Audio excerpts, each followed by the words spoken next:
membuat efek suara keyboard.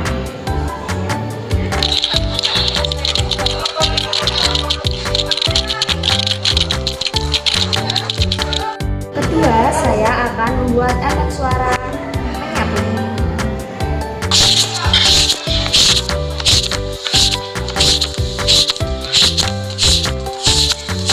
Ketiga, saya akan membuat efek suara seperti menginjak ayunan lampu.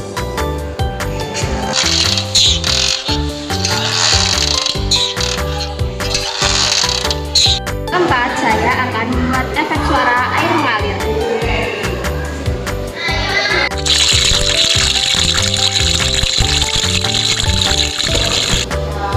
Terakhir, saya akan membuat efek suara peregangan otot.